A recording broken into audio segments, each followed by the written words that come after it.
करेंगे आज आपके साथ रिगार्डिंग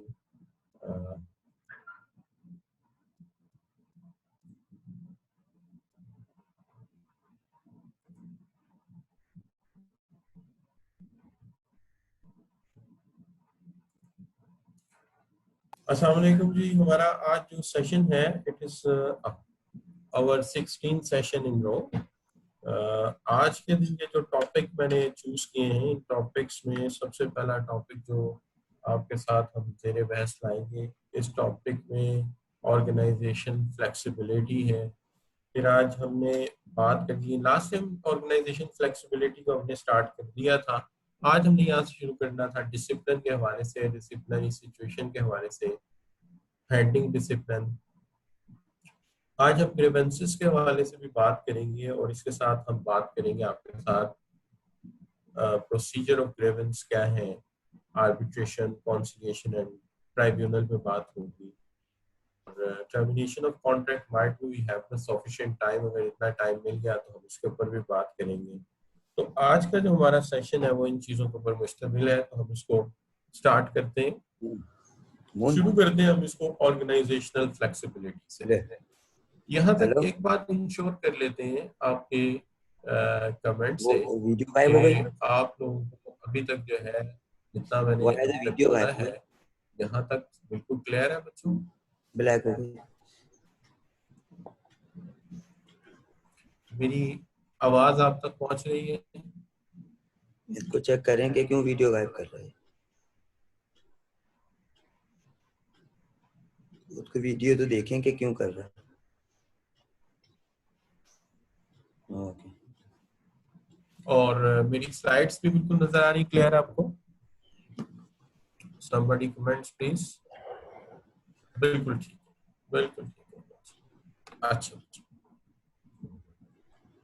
तो मैं बात कर रहा था लास्ट सेशन में आपके साथ ऑर्गेनाइजेशनल फ्लेक्सिबिलिटी के ऊपर।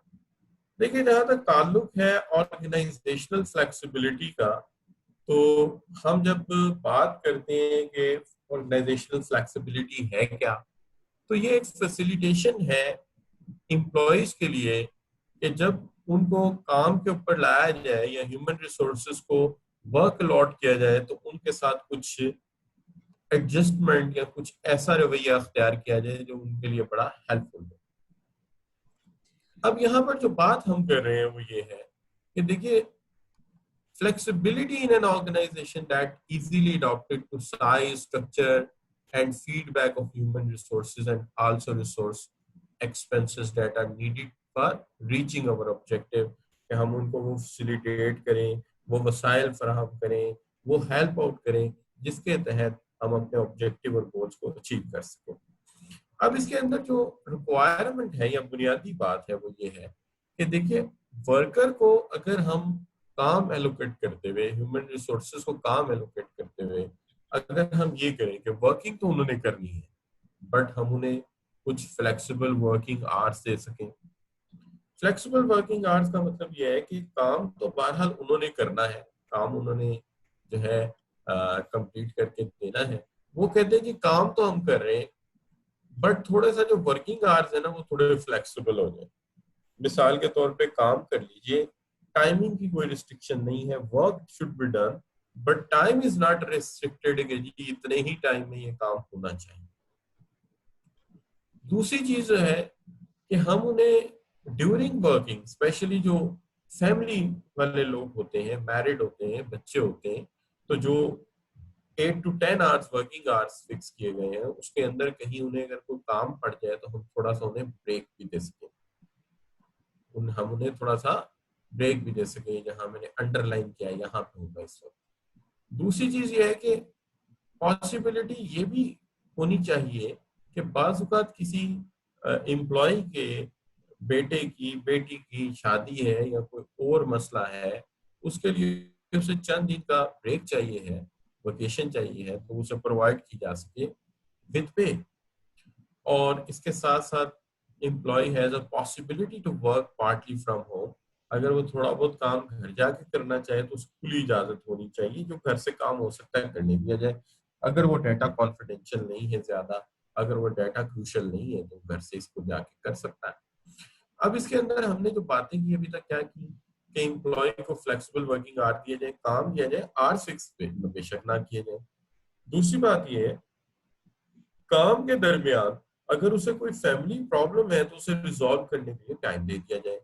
और फिर पॉसिबिलिटी ये भी होनी चाहिए कि अगर फ्यू डेज ऑफ चाहता है तो भी उसे प्रोवाइड किया जा सके।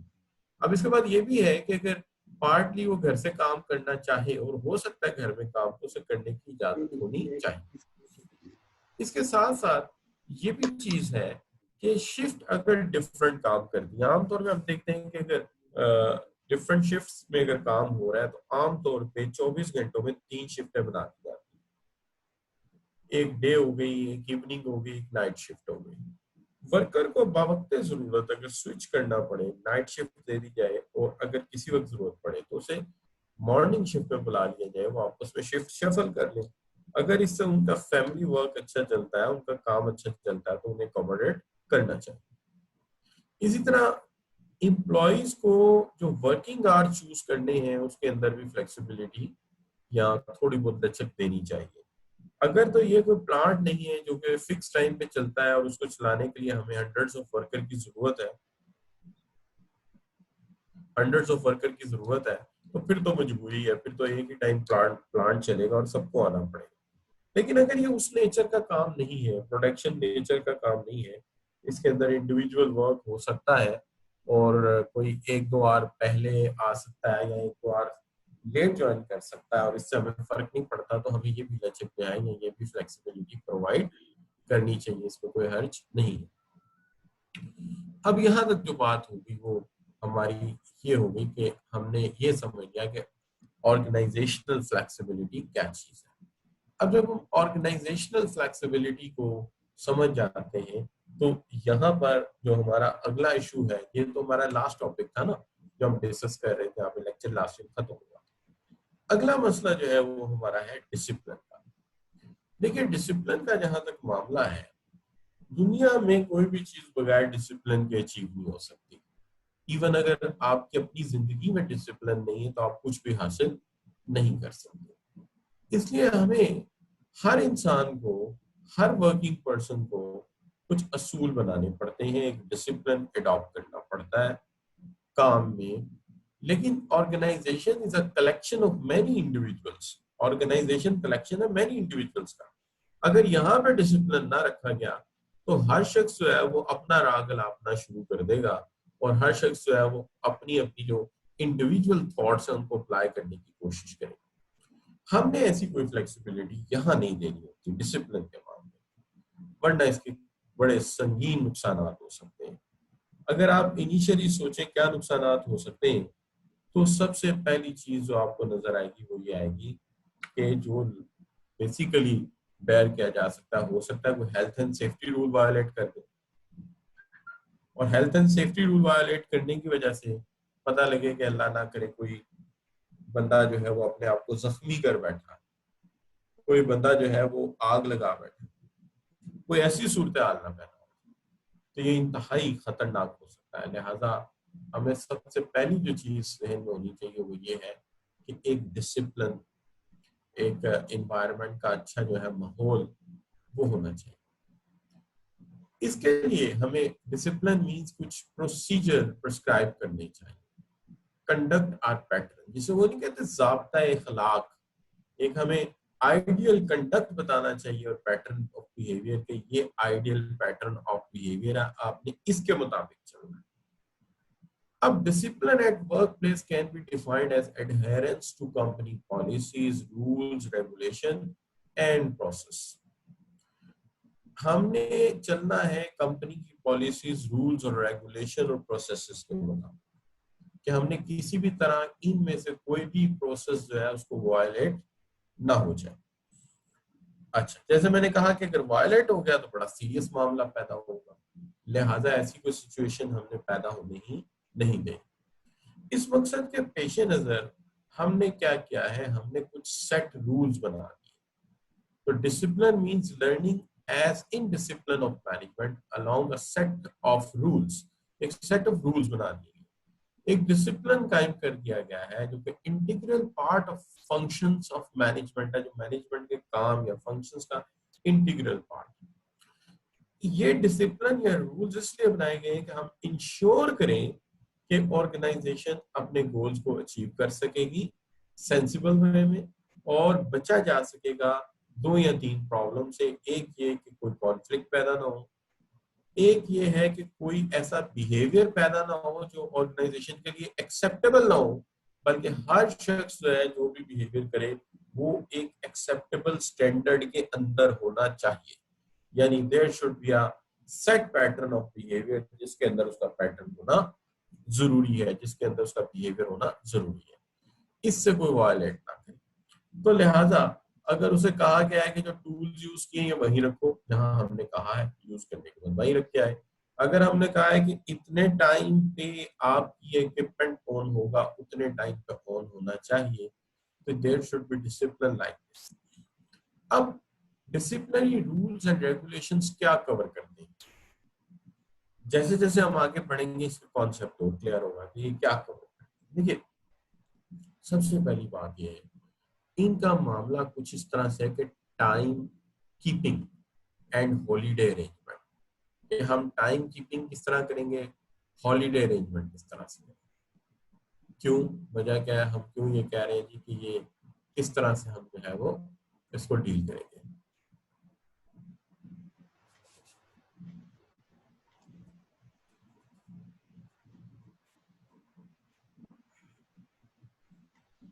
अच्छा, तो हम बात ये कर रहे थे कि आपसे ये बात चल रही थी कि क्या रूल्स एंड रेगुलेशंस जो है कवर क्या करेंगे। देखिए, सबसे पहली बात टाइम कीपिंग। टाइम कीपिंग मतलब कितने बजे पहुंचना है जॉब पे।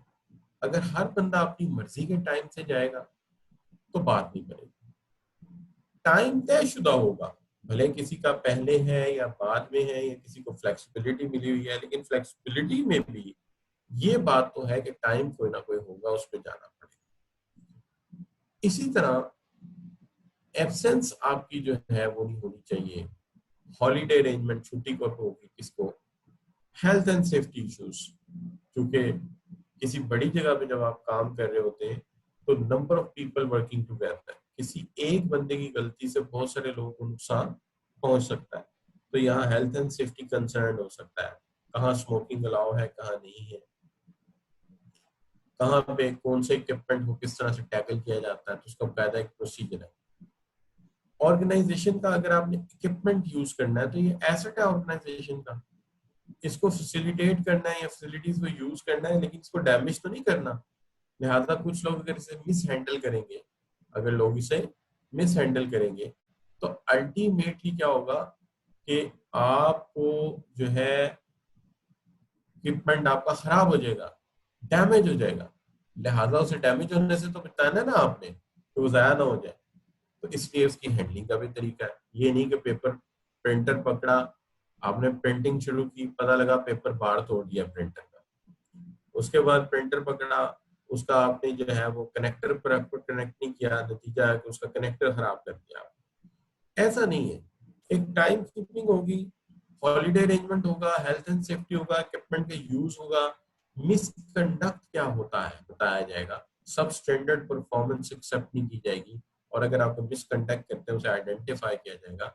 बदतमीजी किसी के साथ करते हैं, डिस्क्रिमिनेशन अलाउ नहीं होगा, कि आप एज अ सीनियर है किसी को डिस्क्रिमिनेट नहीं कर सकते, और इसी तरह किसी को दबाव में नहीं रख सकते, ब्लाइंड टैक्टिक्स आप इस्तेमाल नहीं कर सकते। तो ये कुछ डिसिप्लिनरी प्रोसीजर बनाए गए हैं ताकि तमाम लोगों को एक यकसा इन्वायरमेंट मिले और वो उसको लेकर चल सके।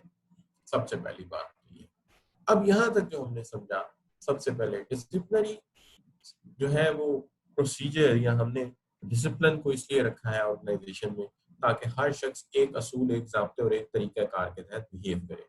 हर इंसान कुछ रूल्स रेगुलेशन प्रोसेस को फॉलो करे।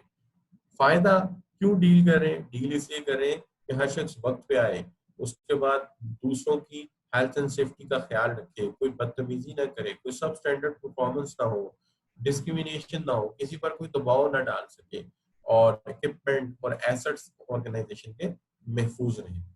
इसलिए हम डिसिप्लिन बनाते हैं। अगर आपकी अपनी जिंदगी में डिसिप्लिन हो, आप घर पहुंच के की वहीं टांगते हैं, बाइक की जहां रखनी चाहिए, शूज वहीं रखते हैं जहां रखने चाहिए, बुक्स रैक में रखते हैं, तो अगले दिन जब आप उठेंगे या आप पढ़ने के लिए बैठेंगे, आपका कम से कम आधा घंटा बच जाएगा। अगर इन्हीं चीजों को आप डिसऑर्गेनाइज कर दीजिए, इनको उनकी जगह पे ना रखिए, तो आपके 15-20 मिनट डेली इसलिए जाया हो जाएंगे कि रात बुक्स कहाँ रखी थी मैंने, रात कंप्यूटर कहाँ रख दिया था मैंने, रात को मैंने पेन कहाँ रख दिए थे आपको, तो आपका टाइम वेस्ट होगा। इससे डिसिप्लिन लाना जरूरी है। तो ऑर्गेनाइजेशन तो एक इंडिविजुअल नहीं है, वो तो इससे बड़ी चीज है। लिहाजा वहां पे तो प्रोसीजर सिस्टम इससे भी ज्यादा स्ट्रिक्ट होने चाहिए, ताकि कोई हेल्थ एंड सेफ्टी वायलेशन ना हो जाए, कोई इक्विपमेंट डैमेज ना हो जाए, कोई किसी किस्म का कॉन्फ्लिक्ट राइज ना हो जाए, डिस्क्रिमिनेशन ना हो, ब्लाइंड टैक्टिक्स ना हो। लेकिन यहाँ पे एक बात जो नुमाया है वो आ जाती है, आपका डिफरेंस आ जाता है negative discipline and positive discipline. देखिए, नेगेटिव डिसिप्लिन हम एक ऐसे डिसिप्लिन को कहते हैं जहां पर इंप्लॉय का दिल नहीं मानता इन असूलों को मानने के लिए, वो कुछ और सोचता है, ऑर्गेनाइजेशन कुछ और सोचती है, लेकिन हम डंडे के जोर पर प्रेशर डालकर उससे ये डिसिप्लिन बनवाते हैं सख्ती के साथ। तो हम इसे कहते हैं ये नेगेटिव डिसिप्लिन। क्यों? इसके अंदर अगर आप देखें तो एडहेरेंस टू एस्टैब्लिश नॉर्म्स है, बट विद पनिशमेंट, सजा की वजह से लोग रूल मान रहे हैं। अच्छा, employees do not perceive corporate goals as their own goals, वो कॉर्पोरेट गोल्स को अपने गोल्स नहीं समझता। यहाँ पे इंटेंस सुपरवाइजरी कंट्रोल करने पड़ते हैं और हमें हर वक्त चेक एंड बैलेंस रखना पड़ता है। तो हम इसे कहेंगे ये नेगेटिव डिसिप्लिन।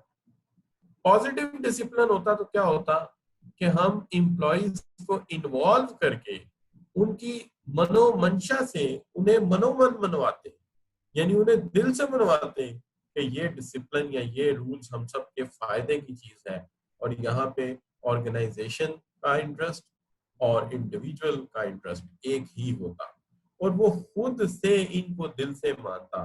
तो इसको हम कहते हैं पॉजिटिव डिसिप्लिन। तो नेगेटिव डिसिप्लिन क्या है? नेगेटिव डिसिप्लिन ये है कि आपका मन नहीं मानता इन रूल्स को, आपका दिल नहीं चाहता इन्हें मानने के लिए, लेकिन आप मान लेते हैं, तो ये नेगेटिव डिसिप्लिन। पॉजिटिव डिसिप्लिन ये है कि आप दिल से एक्सेप्ट करते हैं कि वाकई ये जो रूल्स और रेगुलेशन बनाए गए हैं ये हमारे फायदे के लिए, ये हमारे फायदे की चीज है, और आप उनको खुद से मान लेते हैं। तो हम कहते हैं कि ये जो है आपका क्या है? Positive discipline.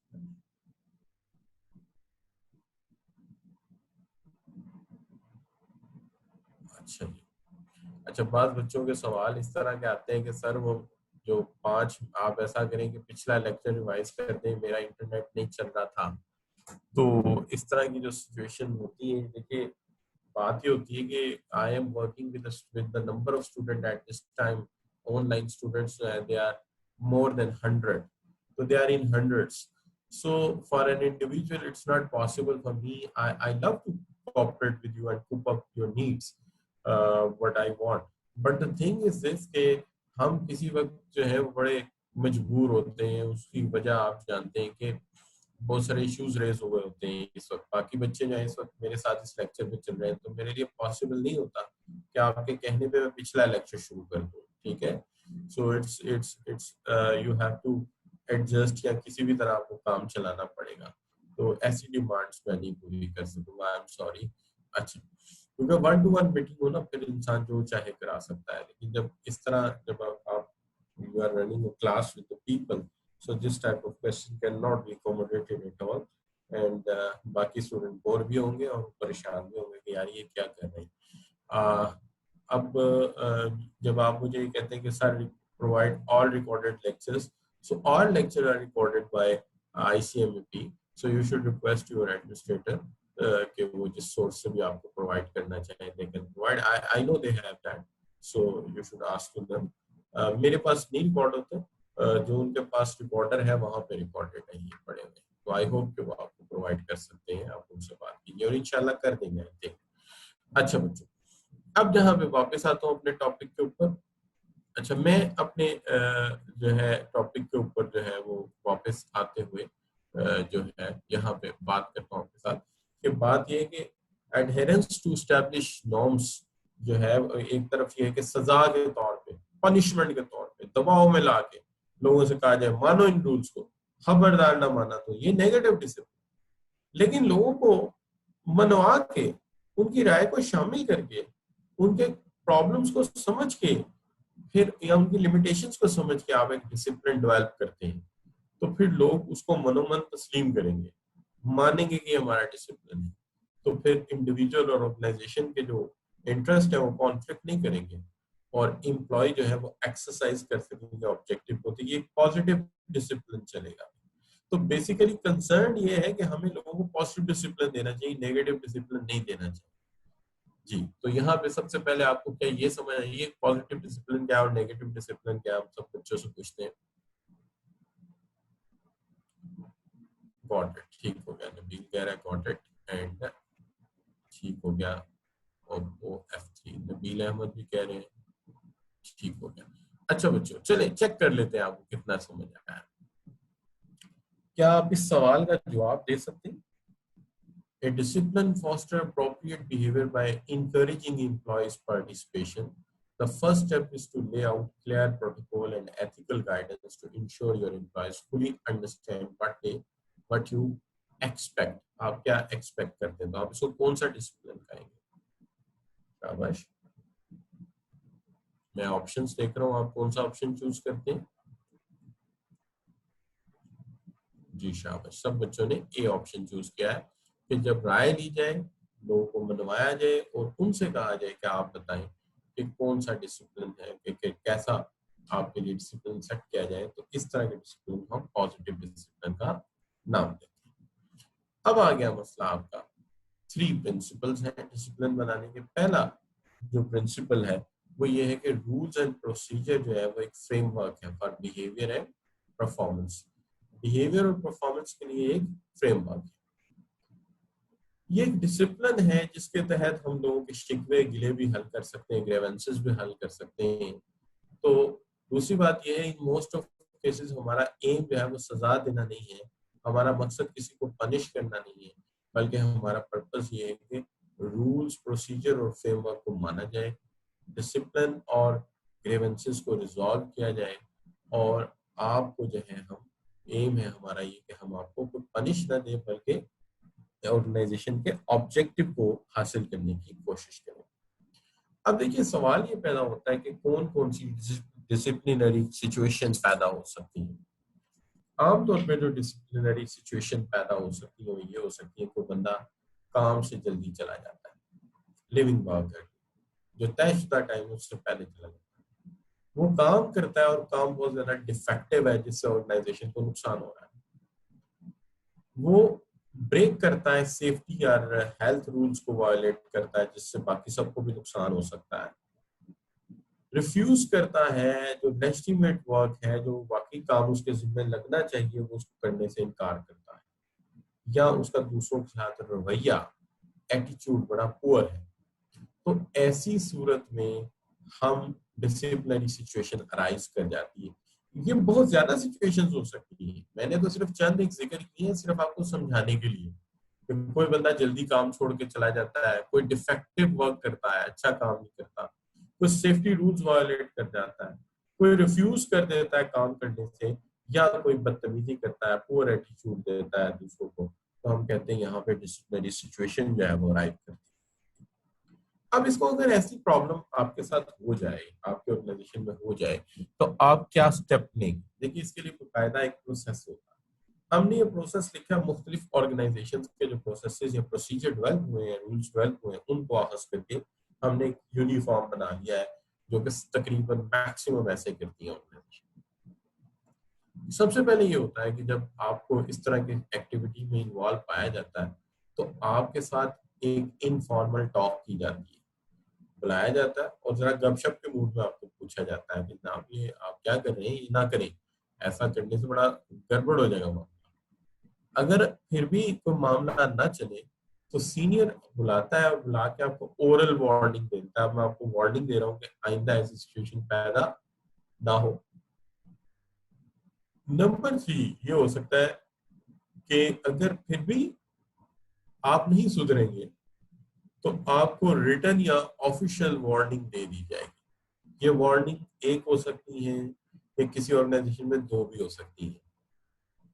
उसके बाद फिर एक डिसिप्लिनरी ले ऑफ हो सकता है, सस्पेंशन हो सकती है, वक्ती तौर पे आपको जो है वो डिसमिस कर दिया जाए कुछ दिन के लिए जॉब से, क्योंकि हम इसको कह रहे हैं कि ये डिसिप्लिनरी ले ऑफ है, आपको निकाल दिया जाए। या फिर ऐसी सूरत हाल हो सकती है कि हम आपको किसी दूसरे यूनिट में ट्रांसफर कर दें या आपकी डिमोशन कर दें। देखिए, प्रमोशन होती है ऊपर की जॉब, हायरार्की में ऊपर जाना प्रमोशन है, और हायरार्की से नीचे जाना डिमोशन है, तो आपकी डिमोशन भी हो सकती है। तो ऐसी सूरत में आप डिमोट किए जा सकते हैं। ये है पहले इनफॉर्मल टॉक, फिर आपसे साथ ओरल वार्निंग, फिर रिटर्न या ऑफिशियल वार्निंग, और फिर उसके बाद ले ऑफ या सस्पेंशन का मामला आ जाता है। और फिर क्या करते हैं, फिर अगर फिर भी बात नहीं आई तो फिर डिमोशन भी किया जा सकता है या फारिग किया जा सकता है जॉब से आपको। तो इस तरह हम उसको डील करते हैं। अब देखिए, जब आप किसी भी डिसिप्लिनरी सिचुएशन को हैंडल करते हैं तो उसके हैंडल करने के तरीके, हैंडलिंग डिसिप्लिन। देखिए, मसला ये है कि यहाँ हमारा मकसद किसी को सजा देना नहीं है। जब हम ये प्रॉब्लम डील कर रहे होते हैं तो व्हाट इज बिहाइंड अस, हमारे पीछे क्या नियत है, हम करना क्या चाह रहे हैं। तो उसमें सबसे पहले हमारी नियत ये होनी चाहिए कि हमने इनकरेज करना इम्प्रूवमेंट को। ये नहीं कि किसी वर्कर को वेस्ट कर देना है। जाहिर है वो ट्रेंड आदमी है, वो एजुकेटेड है, वो एक्सपीरियंस्ड है, वो हमारा पार्ट है ऑर्गेनाइजेशन का, किसी वजह से उससे गलती हो सकती है, या गलत फहमी से गलती हो सकती है, या मिसअंडरस्टैंडिंग से गलती हो सकती है। तो हमारा मकसद उसको फारिग करना नहीं है, हमारा मकसद ये है कि हम उसको इम्प्रूव करें, क्योंकि वो हमारा एसेट है। तो हम operating a disciplinary procedure is to encourage improvement, के इम्प्रूवमेंट आए। दूसरी बात यह है कि ऐसी सूरत में हमें फौरन एक्शन लेना चाहिए, एक्ट प्रॉम्प्टली। कहते हैं ना कि जो निप the evil in the bird, कि जो प्रॉब्लम है उसको उसी वक्त दबा दें। अगर हम थोड़ी देर फ्लेक्सिबल रहें और इस चीज को समझे, शो ऑफ करें कि हमने नोटिस ही नहीं लिया, तो बाकी सब लोगों का भी रवैया खराब हो सकता है। लोग शायद ये समझे कि कोई इतना बड़ा मसला ही नहीं है। लिहाजा हमें सबसे पहले हमारी नियत है कि इम्प्रूवमेंट हो। दूसरी, हमारा जो अमल होना चाहिए उसमें एक प्रॉम्प्टनेस नजर आनी चाहिए, प्रॉम्प्टनेस के हमने फौरन एक्शन लिया। लेकिन जब भी किसी से डिसिप्लिनरी वायलेशन हो, असूल ये होना चाहिए कि आपको तमाम इंफॉर्मेशन और फैक्ट्स इकट्ठे करने चाहिए। आपको सेटिस्फैक्टरी स्टैंडर्ड डीलिंग और डिसिप्लिनरी इश्यूज रिक्वायर है, जिसके लिए फर्मनेस जरूरी है। किसी के कहने से, किसी के अनरिकॉर्डेड मैसेज से, या किसी के अनडिफाइंड मैसेज से हम कोई भी मामला टैकल नहीं कर सकते। तो तीन बातें इस स्लाइड में मैंने लिखी। पहली बात, हमारा मकसद किसी को जॉब से निकालना नहीं, किसी को सजा देना नहीं, हमारा मकसद है उसके रवैये को, उसके अमल को दुरुस्त करना। दूसरी बात यह है कि हमें जल्द एक्शन लेना चाहिए ताकि बाकी लोग भी खराब ना हो। तीसरी बात यह है कि हमें फैक्ट्स को इकट्ठा करना चाहिए, गैदर करना चाहिए अच्छी तरह, और उसके अंदर जब हम बात करें, the person who is violating the discipline, उसके अंदर कोई बात ऐसी नहीं होनी चाहिए कि जब हम बात करें वो कि जी ऐसा हुआ ही नहीं, और साबित हो जाए कि हम गलत बयान कर रहे हैं। देयरफॉर हमारी एक एक बात जो है वो कंफर्म होनी चाहिए, एक एक बात जो है प्रॉपरली जो है अंडरस्टूड होनी चाहिए। तो एक एक चीज जो है वो क्लियर होनी चाहिए। उसके बाद जब आप फैक्ट्स भी इकट्ठे कर लेते हैं, बाकी मामला को डील कर लेते हैं, तो ये है हैंडलिंग डिसिप्लिन। अब आप जब आपने समझ लिया कि हमारे पास सजाएं क्या हैं, सजाएं आपके सामने हैं। वार्निंग दे सकता हूँ, ओरल वार्निंग दे सकता हूँ, ले ऑफ कर सकता हूँ, डिमोट कर सकता हूँ, ये सजाएं मैं दे सकता हूँ। मेरे डिसिप्लिन को हैंडल करने का ये मेरी नीयत है, जल्दी एक्शन लूँ, इम्प्रूवमेंट मेरा मकसद है, और उसके साथ साथ मेरा जो है वो मकसद ये भी है कि जो भी बात हो वो हकीकत हो मुझे पता। अब जब मैं मालूमात इकट्ठी कर लेता हूँ, तो यहाँ पे भी एक्शन लेने से पहले मेरे पास तीन चीजें हैं। पहली चीज ये ड्रॉप द मैटर। अगर तो ये मैटर हमें लग रहा है कि यार ये बड़ा माइनर सा इशू है, तो देखिए यहाँ पे होता है सर माइनर सा इशू, तो एक तो ये है कि आप इसको छोड़ दें, ड्रॉप करें। कुछ भी ना करें। दूसरा तरीका ये हो सकता है कि अरेंज अ डिसिप्लिनरी मीटिंग, कि आप एक डिसिप्लिनरी मीटिंग ले लें, कर लें उस बंदे के साथ जिसने वायलेट किया है, और सीरियसनेस पे बात की जा सके, ठीक है जी। और फिर ये है कि arrange counselling, take informal action, this is an attempt to correct the situation and prevent it from getting worse, worse होने से बचाया जाए। तो हमें हमारे पास तीन ऑप्शन होते हैं, एक ये कि हम ड्रॉप कर दें, दूसरा ये हो सकता है कि हम जरा एक इनफॉर्मल सेक्शन लेंगे, बंदे को समझाएं कि यार ऐसा आइंदा ना करना, और तीसरा ये हो सकता है कि नहीं यार डिसिप्लिनरी मीटिंग करें और एक सीरियस एक्शन लें, ये मामला इतना सीरियस है। अब ये जो तीनों ऑप्शन है, अब ये जो तीनों ऑप्शन है ये डिपेंड करते हैं, अब ये जो तीनों ऑप्शन है ये डिपेंड करते हैं कि हम कितना मामला स्वेयर है। अगर मामला स्वेयर नहीं है तो फिर तो कोई बात नहीं है, फिर तो आप जिस तरह चाहें इसको टैकल कर सकते हैं, कोई बड़ा इशू नहीं है। तो पहली बात ये कि हमें ये पता होना चाहिए कि मामला कितना स्वेयर है। अगर तो मामला स्वेयर है तो फिर हम उसको सीरियस एक्शन की तरफ लेके जाएंगे। अगर मामला मॉडरेट लेवल का है तो फिर हम इनफॉर्मल मीटिंग कर लेंगे या इनफॉर्मली प्रोसीजर डिस्कस कर लेंगे। और अगर मामला बिल्कुल माइनर सा लगता है हमें तो फिर हम कहेंगे प्रीवियस रिकॉर्ड भी एम्प्लॉय का अच्छा, तो हम कहेंगे नहीं यार इसको फिर ड्रॉप कर देते हैं। तो ये तीनों ऑप्शन हो सकते हैं, या आप ड्रॉप कर दीजिए, या आप इनफॉर्मल डिस्कशन कर लीजिए, या फिर ये कि आप डिसिप्लिनरी एक्शन ले लीजिए। तीन ऑप्शन हो सकते हैं। अब ये कि जब हम प्रोसीजर को रन कर रहे हैं तो कैसे करना, आपका अपना बिहेवियर कैसा होना चाहिए, यानी डिसिप्लिनरी टीम का रवैया कैसा होना चाहिए। पहली बात तो ये है कि आपको स्टे कॉम करना चाहिए, सुकून के साथ इन्वेस्टिगेशन करें, कोई जल्दी ना करें, तमाम प्रोसीजर्स को जो है वो आप फॉलो करें। अब यहाँ पे ये नहीं कि आप उसके साथ कॉन्फ्लिक्ट कर लेंगे, सर अभी तो आपने कहा था कि जल्द एक्शन लेना चाहिए। जल्द एक्शन से मुराद है नोटिस फौरन ले लें, लेकिन नोटिस लेने के बाद जो बाकी सारा प्रोसीजर फॉलो करना है उसके अंदर अपने किसी प्रोसीजर या रूल को वायलेट ना करें। बड़े काम होके एक एक चीज की इंक्वायरी करें, इन्वेस्टिगेट करें, प्रोसीजर को फॉलो करें। आपका ये जो रवैया है ये कंसिस्टेंट होना चाहिए हर केस के अंदर। वो केस बेशक बड़े अच्छे एम्प्लॉय के खिलाफ हो या बड़ा कंसिस्टेंट एम्प्लॉय हो, बड़ा अच्छा हो, आपका रवैया जो है एक जैसा होना चाहिए। कंसीडर करना चाहिए हर केस को मेरिट पे, और हर दफा ये सवाल सामने होना चाहिए कि ऐसा तो नहीं हम किसी के साथ ज्यादा सख्ती करें और किसी के साथ नरमी करें, तो फिर तो डिसिप्लिन मेंटेन ही नहीं हो सकेगा। इसका मतलब जब डिसिप्लिनरी एक्शन लेना है तो पहली बात रूल कोई भी छोड़ना नहीं है, सुकून के साथ तमाम रूल्स और रेगुलेशन को फॉलो करें।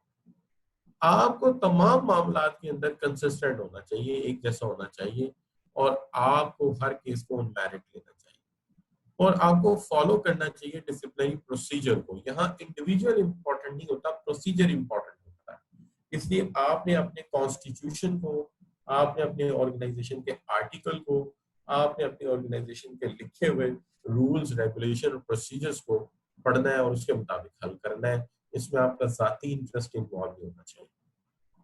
अगर ऐसा आप करेंगे तो फिर आप इसको टैकल कर सकते हैं। इसके अंदर स्वेयर ये हो सकता है आप सस्पेंशन करें, सस्पेंशन विद पे होनी चाहिए। अच्छा, ये भी एक असूल क्यों बनाया गया भाई, मुलजिम में और मुजरिम में फर्क होता है ना जी। जब तक एक बंदे पे हमने इल्जाम लगाया है वाज़ेह नहीं हुआ तब तक उसे हम सस्पेंड करेंगे विद पे, क्यों, अभी साबित नहीं हुआ। लेकिन जो बंदा इसको टैकल कर रहा है उसके अंदर सेल्फ डिसिप्लिन होना बहुत जरूरी है ताकि उसकी अपनी जात पे कोई सवाल पैदा ना हो।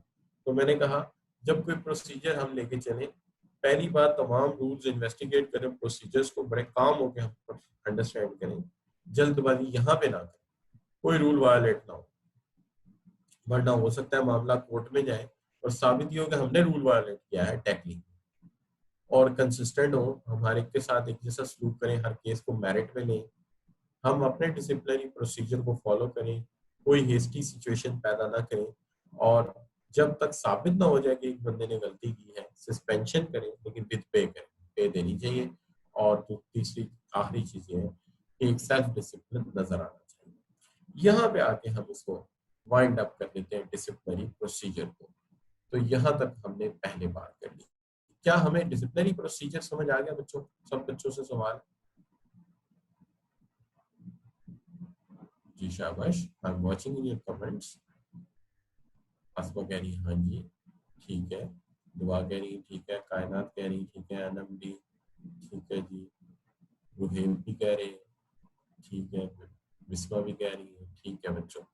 तो ये सब बच्चों को अभी तक जो है वो समझ आ गया। यहाँ तक एक मामला है कि एक बच्चा कहता है कंसिस्टेंट का मतलब ये है, कंसिस्टेंट का मतलब ये होता है कि अगर हमारे मेरे पास 3 केस आए हैं, 4 केस आए हैं, तो देखने वाले को बिल्कुल ये साबित होना चाहिए कि हर एक के अंदर मैंने एक ही तरीका कार अप्लाई किया है, तो इसका मतलब है मेरा रवैया कंसिस्टेंट रहा है एक जैसा, ये बात है। अच्छा बच्चों, अब चलते हैं इस तरफ कि नेक्स्ट टॉपिक आज का है ग्रीवेंस प्रोसीजर। ग्रीवेंस प्रोसीजर को हम आज जब यहाँ वाइंड अप कर लेंगे तो आगे हमारी जो है वो सोशल या आप ये कह लीजिए टीम वगैरह के टॉपिक शुरू हो जाएंगे, मैनेजमेंट। अच्छा, कुछ बच्चे कह रहे थे ऑर्गेनाइजेशन कल्चर की बात कर रहे थे, वो भी इसका हिस्सा है लेकिन वो इसके अगले पार्ट में है, तो मैं पार्ट वाइज चल रहा हूँ। अच्छा, तो ग्रीवेंस प्रोसीजर क्या है? ग्रीवेंस प्रोसीजर ये है कि grievance occurs when an employ feel, grievance उस वक्त अकर होते हैं या एग्जिस्ट करते हैं जब एक एम्प्लॉय फील करता है कि उसके सुपीरियर ने या उसके कलीग ने उसको ट्रीट अच्छे तरीके से नहीं किया, यानी उसको ट्रीट करने में कहीं अनफेयर या डिस्क्रिमिनेटेड रवैया अडॉप्ट किया गया है, यानी ये एक शिकवा है, ये एक गिला है, ये एक नाराजगी है एक एम्प्लॉय की तरफ से कि मेरे सीनियर ने मुझे due with apology, due respect नहीं दी, मेरे साथ दूसरों के मुकाबले में मुख्तलिफ रवैया रखा गया है, मुझे ट्रीट करने में मुख्तलिफ मेथड अडॉप्ट किया गया है, एक ऐसा रवैया अडॉप्ट किया गया है जो मैं डिजर्व नहीं करता था, लिहाजा मेरे ऑर्गेनाइजेशन के साथ कुछ इख्तलाफात हैं, मेरी ऑर्गेनाइजेशन के साथ कुछ नाराजगियां हैं। इस तरह की जो नाराजगियां होती हैं इनको डील करने का नाम है ग्रीवेंस प्रोसीजर। फर्ज कीजिए ऐसी एक सूरत हाल पैदा हो जाती है, एक एम्प्लॉय आता है, वो कहता है जी सुपरवाइजर से मैंने फलां फलां बात पूछी और सुपरवाइजर साहब ने बजाय इसके कि मुझे वो बात समझाते, उन्होंने ये किया कि उन्होंने मुझे डांटा, मुझे अब्यूज किया, मुझे गालियां दी और मेरे साथ अच्छा रवैया अडॉप्ट नहीं किया, तो लिहाजा मेरे ऑर्गेनाइजेशन के साथ इख्तलाफात हैं। या सैलरी में इंक्रीज लगा, जब इंक्रीज हुआ तो बाकी सबको डबल बोनस मिला लेकिन मुझे फलां फलां वजह से 1 बोनस दिया गया, 1 बोनस मेरा रोक लिया गया, तो ये मेरे साथ डिस्क्रिमिनेशन हुआ। ऐसी सूरत हाल में हमें एक डिसिप्लिनरी प्रोसीजर से गुजरना पड़ता है। इस प्रोसीजर का तरीकाकार ये होता है, एक निजाम है, हर ऑर्गेनाइजेशन का थोड़ा मुख्तलिफ हो सकता है आप किसी ऑर्गेनाइजेशन जाए इससे थोड़ा सा मुख्तलिफ, लेकिन हम जनरलाइज डिस्कस करें। एक तरीकाकार ये है, सबसे पहली बात ये कि एम्प्लॉय को कहाँ पे where you should raise a hand, कहाँ पे उसे अपना हाथ उठाना चाहिए कि जनाब जरा मेरी बात सुनिए। तो एम्प्लॉय को सबसे पहले ये मामला जो है वो अपने जो स्टाफ रिप्रेजेंटेटिव है या कलीग है नियरेस्ट अबाउट, या आप फोरमैन कह सकते हैं, उससे बात करनी चाहिए। अगर ये मामला उस सतह पर हल हो जाए तो उसे आगे नहीं जाना चाहिए। लेकिन फर्ज कीजिए कि फोरमैन लेवल पे या कलीग लेवल पे ये मसला हल नहीं होता, तो फिर इसको जाना पड़ेगा सुपरवाइजर के पास, सुपीरियर के पास। वहां पे ये जब पहुंचेगा मामला तो जाहिर है कुछ ना कुछ इसका नतीजा निकलेगा। अगर तो वो मुतमिन हो गया तो मामला यही रह जाएगा, और अगर वो मुतमिन नहीं हुआ तो फिर वो जाएगा मैनेजर के पास। मैनेजर में 2 तरह के प्रोसीजर है, एक तो उस डिपार्टमेंट का मैनेजर हो सकता है, बाज ऑर्गेनाइजेशन में पर्सनल डिपार्टमेंट या एचआर मैनेजर के पास भी इशू चला जाता है। तो मैं रिपीट करता हूँ, सबसे पहले मामला फोरमैन के पास जाएगा, ठीक है, स्टाफ या यूनियन रिप्रेजेंटेटिव आपकी हेल्प करेगा, आप फोरमैन से डील करेंगे इसे। अगर हल ना हो तो फिर जाइए आप सुपरवाइजर के पास जो कि आपका फर्स्ट सीनियर मैनेजर है। अगर वहां पे मसला हल ना हो तो फिर आप जाएंगे एचआर मैनेजर के पास। अगर वहां पे भी किया गया मसला हल ना हो तो फिर आप जा सकते हैं आगे, ग्रीवेंस कमेटी बना दी जाती है उसके पास। फिर भी मसले पे आप मुतमिन नहीं है तो आखिरी प्लेटफॉर्म ऑर्गेनाइजेशन के अंदर सीईओ है, आपका मामला चीफ एग्जीक्यूटिव ऑफिसर के पास जा सकता है, और चीफ एग्जीक्यूटिव ऑफिसर से भी अगर आप मुतमिन नहीं है तो फिर ये मामला आर्बिट्रेशन में जाएगा। इसका मतलब है मामला फौरी तौर पर किसी अदालत में नहीं जा सकता, फौरी तौर पर किसी जगह नहीं जा सकता, फौरन विसल ब्लोइंग नहीं हो सकती। पहले फोरमैन, फोरमैन से मुतमिन ना हुए सुपरवाइजर, सुपरवाइजर से मुतमिन ना हुए तो मैनेजर, मैनेजर से मुतमिन ना हुए तो फिर ग्रीवेंस कमेटी अगर बनती है तो उसके पास, नहीं तो फिर सीईओ के पास जाएंगे आप, और फिर हल ना हुआ तो फिर मामला जो है वो ऑर्गेनाइजेशन से बाहर जाएगा ये कहाँ पे जी, आर्बिट्रेशन में जा सकता है। तो ये है इसका तरीकाकार। अब कुछ समझ आया कि मामला है क्या। एक बंदा कहता है मेरे साथ इम्तियाजी सलूक हुआ है, उसके लिए फोरमैन के पास जाता है, नहीं मसला हल होता, वो मैनेजर के पास, सुपरवाइजर के पास जाता है, नहीं होता, फिर मैनेजर या एचआर, फिर और उसकी ग्रीवेंस कमेटी अगर बनती है उसके सामने या सीईओ के सामने जाता है। तो लिहाजा ये प्रोसीजर बनाया क्यों? सबसे पहला सवाल तो यही कि यार इसको बनाने की जरूरत क्या है। ये प्रोसीजर इसलिए बनाया है कि एम्प्लॉय को डायरेक्ट लिटिगेशन में ना जाना पड़े, लीगली इन्वॉल्व ना होना पड़े, वरना एम्प्लॉयर को बहुत सारे लीगल इश्यूज फेस करने पड़ेंगे, बहुत सारे मुकदमात अदालतों में चले जाएंगे और ऑर्गेनाइजेशन को कॉस्ट भी बेयर करनी पड़ेगी उसकी, और फिर उससे आपका जो कंपनी इमेज है वो भी डैमेज होगा। जाहिर है मीडिया भी आएगा, मीडिया भी देखेगा, और इससे फिर जो आइडियल किस्म के कैंडिडेट्स होंगे फ्यूचर में वो आपके ऑर्गेनाइजेशन में अप्लाई नहीं करेंगे। वो लोग जो गोल्ड मेडलिस्ट हैं, वो लोग जो क्वालिफाइड लोग हैं प्रोफेशनल स्टडीज में, चार्टर्ड अकाउंटेंट्स हैं, कॉस्ट एंड मैनेजमेंट अकाउंटेंट्स हैं, या लम्स ग्रेजुएट हैं, वो तो फिर अप्लाई नहीं करेंगे आपके ऑर्गेनाइजेशन में। लिहाजा इमेज भी तो बचाना है ताकि दुनिया के बेस्ट कैंडिडेट हमेशा हमारी ऑर्गेनाइजेशन में काम करें। तो इसलिए फिर एम्प्लॉयर की ऑब्लिगेशन है कि वो अपना ही अंदर एक अदालत बना दे, अपनी ही ऑर्गेनाइजेशन में ऐसा निजाम बना ले कि मैक्सिमम गिले और शिकवे अंदर ही सॉल्व हो जाए। इससे कॉस्ट भी बचेगी, वक्त भी बचेगा, और इससे ऑर्गेनाइजेशन का इमेज भी बचेगा। लेकिन इसका एक और मसला ये भी है कि अगर इस तरह का निजाम आपने बनाया हुआ है और अल्लाह ना करे वो केस अदालत में वाकई चला जाता है, चले अदालत में नहीं जाता, आर्बिट्रेशन लेवल पे भी चला जाता है, तो ये ना कहा जाए कि यार आपके पास इंतजाम ही नहीं है, आपका सिस्टम ही नहीं है कि अगर किसी को आपके ऊपर ऑब्जेक्शन हो तो वो कहाँ जाए। लिहाजा आपके अंदर ही डालते हैं या आपके ऑर्गेनाइजेशन के अंदर ही ऐसा निजाम होना चाहिए कि गिले शिकवे अंदर ही सॉल्व हो जाए, और अगर अदालत में केस आए तो वाकई जो जज हो वो कहे कि हाँ यार वाकई आपने थ्रू प्रॉपर चैनल होते हुए आए हैं और एम्प्लॉय मुतमिन नहीं हुआ तो मेरे साथ मेरे तक पहुंची है बात की, कोई जंप नहीं है। लेकिन फिर तरीकाकार क्या है? देखिए हमारी तो बहुत हद तक कोशिश ये होती है कि ये मामलात जो है ये अदालतों तक ना पहुंचे, ये यहीं पर रिजॉल्व हो जाए। अगर हम इन्हें यहीं पर रिजॉल्व करना चाहते हैं तो फिर तरीकाकार क्या अडॉप्ट किया जाए कि ये मामलात अदालतों तक ना पहुंचे, ये यहीं पे रिजॉल्व हो जाए। तो इसका कोई तरीका तो होना चाहिए ना जी। अच्छा, तो उसके लिए तरीकाकार क्या है? पहली बात तो देखिए तरीकाकार सबसे आसान तो ये है कि एक कॉन्सिलिएटर अपॉइंट हो जाए। ये कॉन्सिलिएशन जो है एक थर्ड पार्टी होता है, ये थर्ड पार्टी एक आम आदमी होता है और रिप्यूटेड आदमी होता है। आप उसको कहते हैं कि हमारी ऑर्गेनाइजेशन और इस एम्प्लॉय में कुछ डिस्प्यूट है, तुम उसको सेटल करा दो।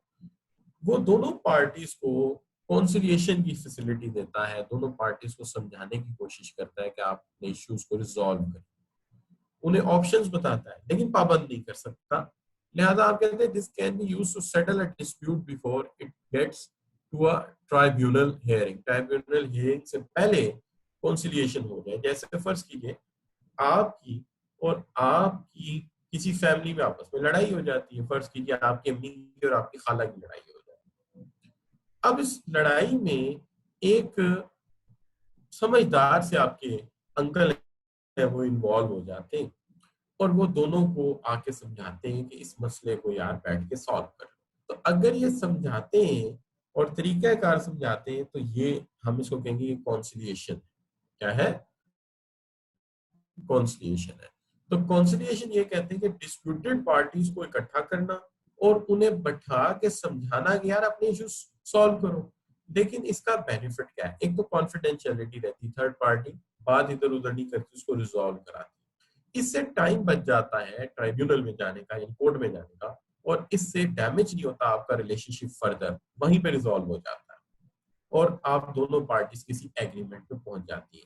कॉन्सिलिएशन में सिर्फ एक मसला है कि ये आपको हिकमत तो समझाएगा, समझाने की कोशिश करेगा, लेकिन ये कोई भी चीज आप पे पाबंद नहीं कर सकता, कोई भी चीज पे आपको पाबंद नहीं कर सकता। तो इसलिए हम ये कहते हैं कि ये कॉन्सिलिएशन हो गई। तो ये इसका फायदा है। अब जब आप आते हैं आर्बिट्रेशन पे, तो आर्बिट्रेशन कॉन्सिलिएशन से अगला स्टेप है। यहाँ पे अल्टरनेटिव डिस्प्यूट रेजोल्यूशन होती है। यहाँ पे जो थर्ड पार्टी पॉइंट होती है, हम उसे कहते हैं कि वो फैसला कर दे। वो जो फैसला करेगा दोनों पार्टीज मान लें, तो हम कहते हैं ये arbitration.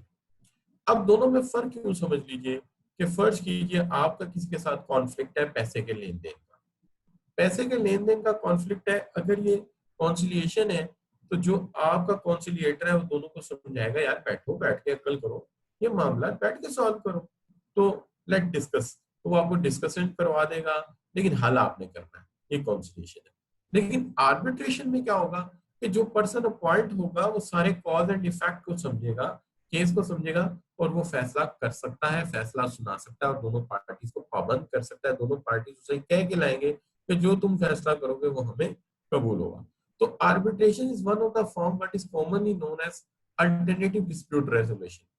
It is a process whereby both sides come together and agree to follow the respect the decision of the arbitrator. जहां दोनों पार्टीज एग्री करती हैं कि आर्बिट्रेटर जो फैसला कर देगा हमें कबूल होगा। तो ये, अब इसमें फायदा क्या है? फायदा ये कि जरा स्पीडी है, कॉन्फिडेंशियल भी है। अच्छा, दूसरी बात ये है कि इसमें कोई क्रॉस एग्जामिनेशन नहीं है और लिमिटेड ग्राउंड रूल्स को रिव्यू करता है आर्बिट्रेटर। तो ये एक तरीकाकार है। तो पहला तरीकाकार ये है कि एक थर्ड पार्टी हो जो दोनों को समझाए कि भाई बैठो, बैठ के बात करो, मसले को हल करो। दूसरा तरीकाकार ये है कि एक थर्ड पार्टी पॉइंट की जाए जिसको दोनों पार्टीज राइट दे देंगे, लो भाई तुम जो फैसला करोगे वो हमें कबूल होगा, तो ये आर्बिट्रेशन होगी। अच्छा, आगे चलते। अब आर्बिट्रेशन और कॉन्सिलिएशन में ये फर्क है। कॉन्सिलिएटर समझाता है, अकल की बात बताता है, लेकिन कहता है कि मसले बेटा तुमने ही हल करने हैं। लेकिन आर्बिट्रेटर जो होता है उसे इख्तियार दे दिया जाता है कि वो फैसला कर सकता है, तो वो फैसला सुना देता है। अब यहाँ पे देखते हैं समझ कितनी आई है। If an independent person help the parties to arrive at negotiated settlement but he or she does not have the power to enforce a decision, वो डिसीजन इन्फोर्स नहीं कर सकता, लेकिन वो समझाता है पार्टीज को कि सेटलमेंट करो आपस में। तो यहाँ पे कौन सा ऑप्शन मुझे लेना चाहिए? शाबाश,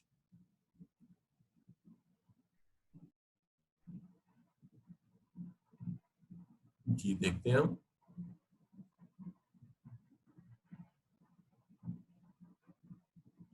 जी मैं देख रहा हूँ कमेंट्स में कौन सा ऑप्शन लेंगे हम।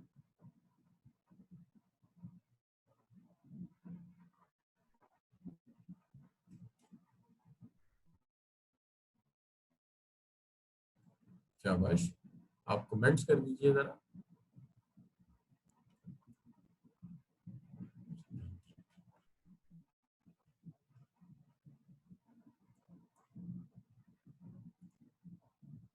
जी कौन सा ऑप्शन लेंगे जी हम इसके अंदर? हमारे पास 4 ऑप्शन है, ए बी सी। जी, तो तमाम बच्चों ने जो ऑप्शन दिया है वो, हमारे पास जो ऑप्शन बनता है वो ये है कि ये पार्टी चूंकि आपको बात को डिस्कस तो कर सकती है, दोनों को बिठा तो सकती है मसला डिसॉल्व करने के लिए, पाबंद नहीं कर सकती। तो पाबंद कर सकती होती तो फिर तो ये आर्बिट्रेशन होता, लेकिन चूंकि पाबंद नहीं किया जा रहा तो ये कॉन्सिलिएशन होगा। तो इसका जो राइट ऑप्शन बनता है वो डी बनता है, कॉन्सिलिएटर। तो यहाँ पे आप एज अ कॉन्सिलिएटर काम करेंगे। ठीक हो गया बच्चों? यहां तक बात समझ आ गई है? अशर कह रहे हैं ठीक है, ठीक है जी।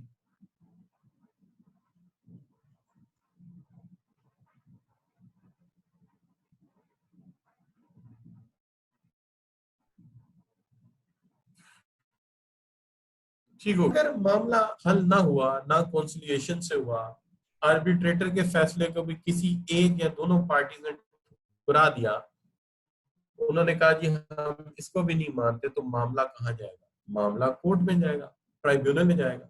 ट्राइब्यूनल में या कोर्ट में जब मामला जाएगा तो वहां पर जिस तरह से इशू रिजॉल्व होता है आमतौर पे, वहां पे तरीकाकार जो होता है भाई वो ये होता है कि आपको सिर्फ एक एप्लीकेशन देनी होती है।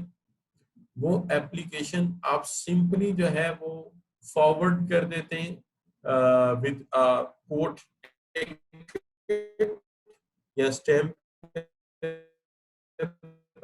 आपको जो है वो वकील प्रोवाइड जो है वो करते हैं, यानी उनकी तरफ से प्लीड जो है वो जिसने एप्लीकेशन दी है, यानी डिस्कस किया जाता है और फिर कोर्ट में ये मामला जो है वो वहीं पे सेटल किया जाता है। आप उसको लेबर कोर्ट भी कह सकते हैं। पाकिस्तान में इसके अंदर बहुत बड़ा अमेंडमेंट जो है वो 2012 में किया गया था। फिर उसके बाद एक अमेंडमेंट जो है वी हैव सीन इन 2016 किया गया था। तो यहाँ पे हमारे पास भी ये प्रोसीजर मौजूद है और बड़ा इकोनॉमिकल है। तो इसके अंदर ये सारे मामला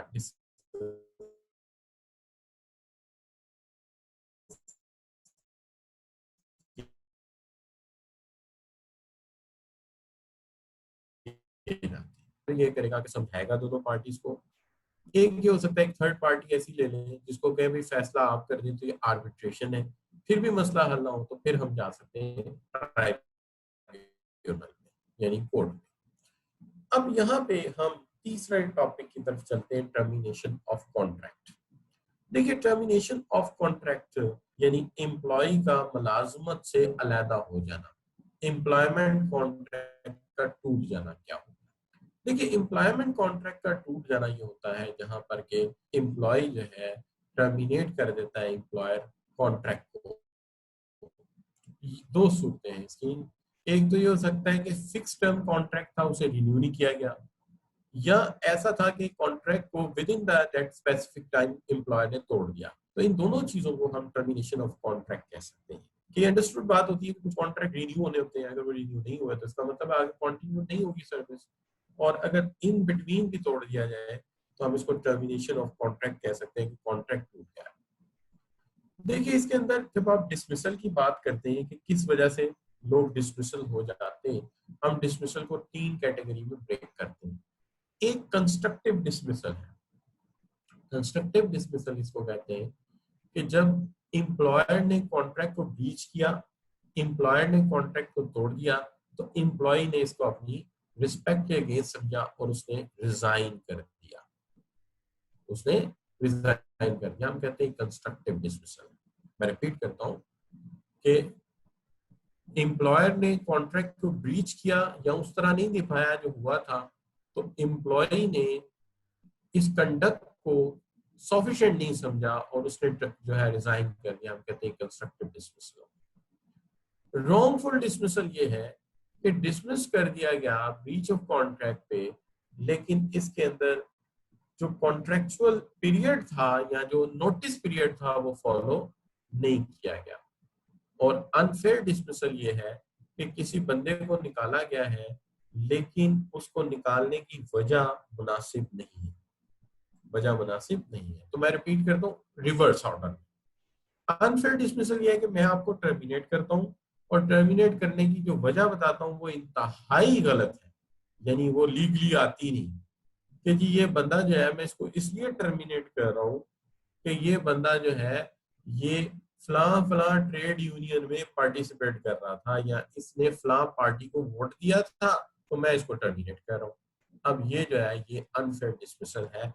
ये किसी बंदे का जाती फैसला है कि वो किसको वोट करता है, कौन सी यूनियन को ज्वाइन करता है, तो ये अनफेयर डिसमिसल है, ये रीजन ही गलत है। तो अगर मेरी रीजन गलत है तो मेरा डिसमिसल क्या है, मैंने जो डिसमिसल किया है वो क्या होगा, शाबाश, वो अनफेयर होगा। लेकिन मैंने आपको डिसमिस किया, रीजन मेरी बिल्कुल ठीक है। आपने 4 दफा प्लांट को डिस्टर्ब किया, आपने 4 से 6 दफा प्लांट को तबाह करने की कोशिश की, आप उसके बाद सिगरेट पीते पकड़े गए जहां पे प्रोहिबिटेड एरिया था, तो ये रीजन तो ठीक है। लेकिन मैंने डिसमिस करते वक्त आपको जो नोटिस देना था चंद दिन पहले वो नहीं दिया, तो ये रॉन्गफुल डिसमिसल है। डिसमिस करना मेरा हक है लेकिन तरीकाकार गलत है, तरीकाकार गलत है। कंस्ट्रक्टिव डिसमिसल ये है कि मैंने आपको डिसमिस कर दिया लेकिन मेरे पास इसकी कोई साउंड रीजन नहीं थी, तो ऐसी डिसमिसल को भी हम जो है नहीं मानते। तो यहाँ पे हम सबसे पहले तो आपके साथ इसी पे बात करते हैं कि देखिए, under the typical employment protect legislation, which of the following would be classified as an unfair reason for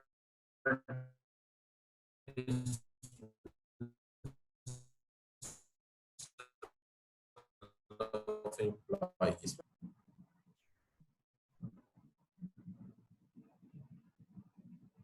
जी बच्चों, मोस्टली बच्चों ने जो ऑप्शन ली है वो ए है और ये बिल्कुल करेक्ट ऑप्शन है। उसकी वजह ये है कि देखिए, कोई बंदा ट्रेड यूनियन इसका जमहूरी हक है, तो ये बिल्कुल अनफेयर है कि आप उसको ट्रेड यूनियन ज्वाइन करने पे किया। इसका constructive dismissal occur when an employ is no longer need any employ. ठीक है जी, तो constructive dismissal terminate their contract, true और फॉल्स। तो ये फॉल्स होगा। फॉल्स होने की वजह क्या है? फॉल्स होने की वजह ये है कि कंस्ट्रक्टिव डिसमिसल ये होता है कि एम्प्लॉय डिजाइन है, लिहाजा मैं ये जॉब छोड़ रहा हूँ। जब एम्प्लॉय जॉब छोड़ देता है ये कह के कि एम्प्लॉयर ने मेरे साथ ज्यादती की है कॉन्ट्रैक्ट होने के बाद, तो ऐसी सूरत को हम कहते हैं ये कंस्ट्रक्टिव डिसमिसल। अब एक तरीका टर्मिनेशन का ये हो सकता है कि एम्प्लॉय रिजाइन कर रहा है, जैसे अभी हमने कहा रेजिग्नेशन। रेजिग्नेशन लिख देते हैं, रिजाइन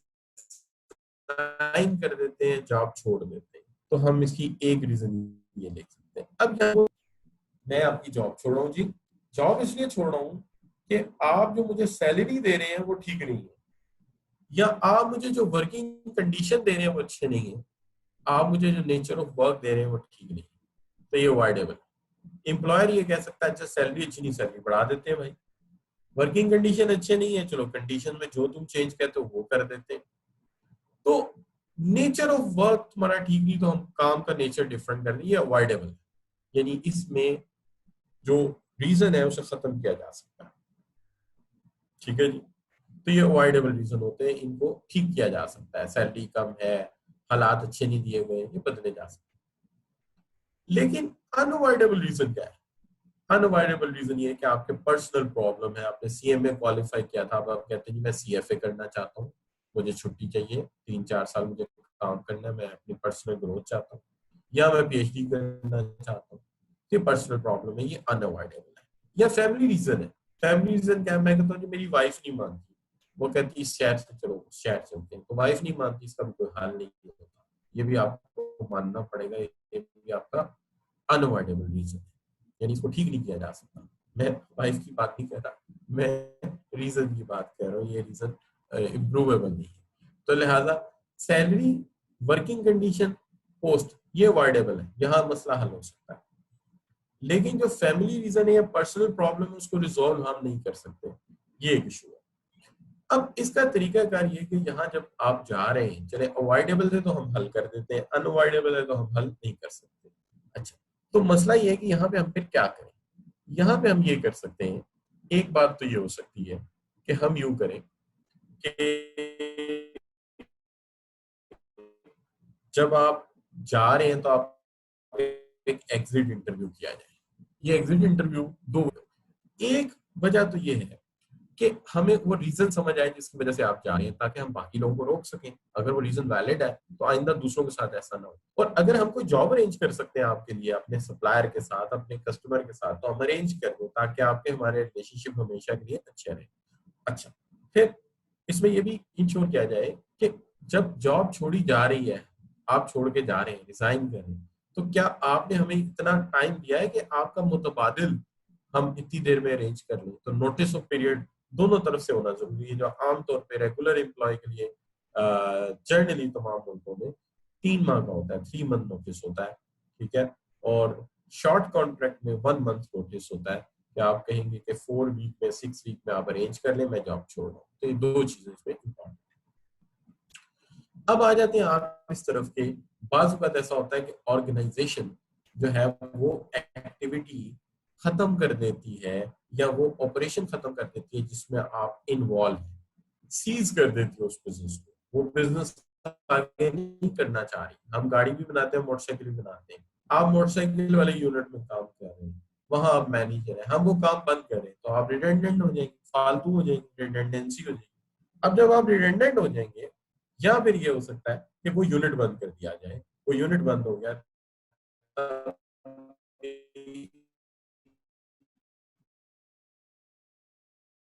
आप जो है हमारे लिए रिडेंडेंसी को डील करने का तरीका ये होता है कि फालतू वर्कर जब हो जाता है तो हम उसे फौरी तौर पे टर्मिनेट नहीं कर सकते, निकाल नहीं सकते। उसके साथ जो मुआहदा किया हुआ है, जो कॉन्ट्रैक्ट किया हुआ है, जो उसके रिवॉर्ड ड्यू है, या जो उसके हमारी तरफ निकलता है, प्रोविडेंट फंड है, तमाम चीजें हैं, तो जो टर्मिनेट करने का लीगल तरीका हमें वो अडॉप्ट करना पड़ेगा।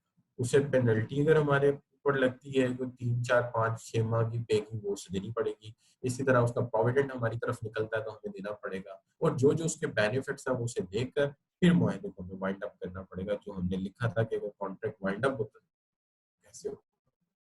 तो ये होता है रिडंडेंसी टैक्टिंग। ये नहीं कि आज काम खत्म हुआ, कल आपने वर्कर से कहा आई एम सॉरी जी काम नहीं, आप छुट्टी करें। जैसे रिसेंटली मैं आपको बताता हूँ कि मैं एकेडमी का नाम नहीं था, मेरे कोरोना का प्रॉब्लम हुआ तो मैं वहां गया, तो उन्होंने इसे ऑनलाइन कर दिया। ऑनलाइन कर दिया तो मैंने शिकवा किया कि जी मेरे बच्चों का टेस्ट ही नहीं चेक किया आपने। तो कह रही टेस्ट कहाँ से चेक करें, अकेडमी ने तो 80% लोगों को उसी दिन फारिग कर दिया था जिस दिन कोरोना शुरू हुआ था। यानी कोई हद होती है कि इधर स्टार्ट हुआ, उधर लोगों को बुलाया और फारिग कर दिया।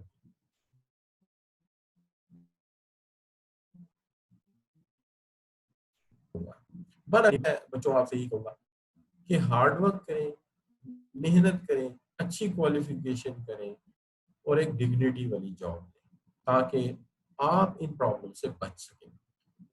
इंसान को हार्ड वर्क तो करना पड़ता है, लेकिन वो काफी कुछ गेन कर जाता है जिंदगी में। तो कैपेबल पर्सन बनने के बाद लोग 100 दफा सोचते हैं कि यार इसके साथ हम ये बात कर रहे हैं, ये बंदा टैलेंटेड है, काबिल है, तो फिर इस तरह के प्रॉब्लम्स नहीं होते। अल्लाह ताला सबको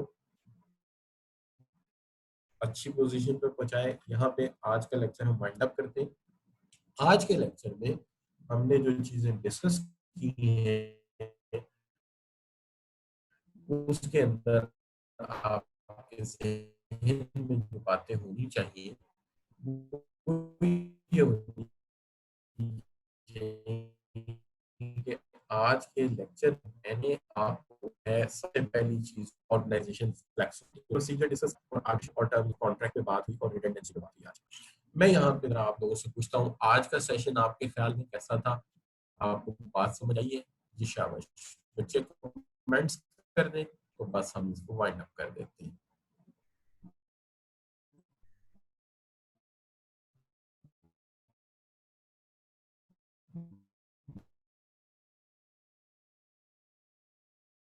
जी शाबाश, मीटिंग आउटस्टैंडिंग है। बिस्मा कह रही है सर आ गई है समझ, और दुआ रजाक कह रही है 100%। बिस्मा एक्सीलेंट दे रही है।